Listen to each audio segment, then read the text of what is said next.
सलीब से कहा गया पांचवां शब्द।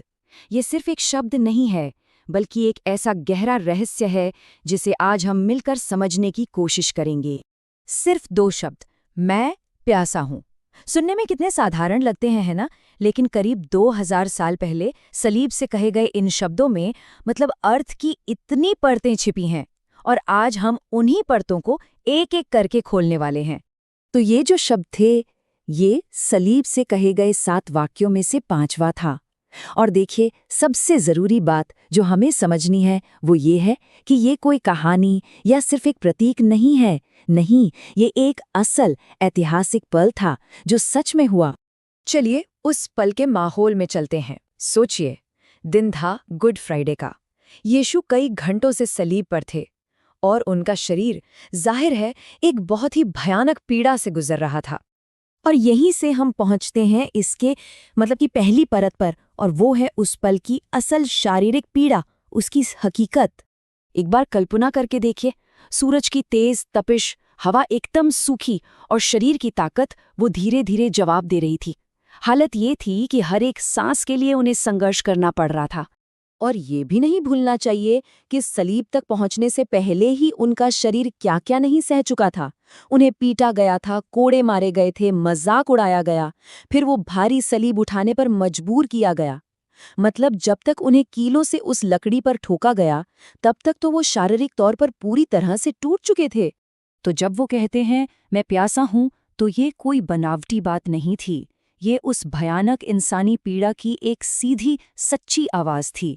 ये इस बात का सबूत है कि यीशु दर्द से परे नहीं थे। वो उसे बिल्कुल एक आम इंसान की तरह ही महसूस कर रहे थे, पूरी गहराई से। अच्छा, अब आगे बढ़ते हैं। अब देखते हैं कि ये बात कैसे मतलब कि एक दूसरी और भी गहरी परत से जुड़ती है। एक ऐसी परत जिसका ताल्लुक सदियों पुराने लेखों से है। ये हिस्सा तो वाकई कमाल का है। देखिए, सदियों पहले भजन संहिता में ये लिखा हुआ था कि जब वो पीड़ित प्यासा होगा तो उसे खट्टी दाक मधु दी जाएगी। और अब सोचिए, जैसे ही यीशु ने कहा मैं प्यासा हूं, सिपाहियों ने क्या किया? ठीक वही किया। उन्होंने एक स्पंज में खट्टी दाक मधु डुबोकर उनके होठों तक पहुंचाया, और बस उसी पल वो सदियों पुरानी भविष्यवाणी पूरी हो गई। और ये कोई मनगढ़ंत बात नहीं है। जिन लोगों ने ये सब अपनी आंखों से देखा, उन्होंने इसे बाकायदा दर्ज किया। इससे ये बात और भी पक्की हो जाती है कि उस भयानक पीड़ा के बीच भी कहीं न कहीं एक बड़ी योजना, एक डिवाइन प्लान पूरा हो रहा था।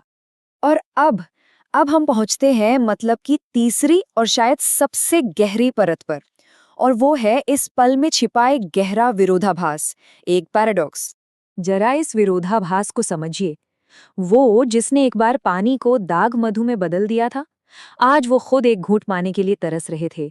वो जिसने दुनिया को जीवन के जल का रास्ता दिखाया, आज वो खुद असली प्यास का अनुभव कर रहे थे। जिसने दूसरों को जिंदगी दी, वो अब खुद पीड़ा सह रहे थे।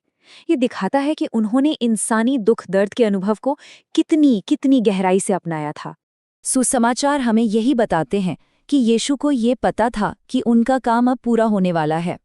तो उनका ये कहना कि मैं प्यासा हूं, ये एक तरह से उनके मिशन के पूरे होने से ठीक पहले उनकी पीड़ा के आखिरी पड़ाव का एक संकेत था। तो फिर इस सब का मतलब क्या है? हमें इससे क्या सीखना चाहिए? चलिए अब इन सभी परतों को एक साथ जोड़ते हैं और देखते हैं कि इससे क्या एक साफ तस्वीर उभर कर आती है। ये जो 2 शब्द है ना, मैं प्यासा हूं, ये हमें 3 बहुत गहरी और स्थायी सच्चाइयां सिखाते हैं। पहली कि यीशु हमारे असल शारीरिक दर्द को समझते हैं। दूसरी कि हमारी इंसानी पीड़ा को कभी नज़रअंदाज नहीं किया जाता, उसे सुना जाता है। और तीसरी और सबसे अहम कि बलिदान से उम्मीद पैदा हो सकती है। उन्होंने कमजोरी सही ताकि दूसरों को ताकत मिले, और पीड़ा सही ताकि दूसरों को शांति मिल सके। तो कुल मिलाकर मैं प्यासा हूं, ये 2 साधारण से दिखने वाले शब्द अपने अंदर कितनी बड़ी दुनिया समेटे हुए हैं। शारीरिक पीड़ा की हकीकत, सदियों पुरानी भविष्यवाणी का पूरा होना, और बलिदान का वो गहरा विरोधाभास। और आखिर में ये सब हमें एक बहुत बड़े सवाल के साथ छोड़ जाता है। बलिदान की असली कीमत क्या है?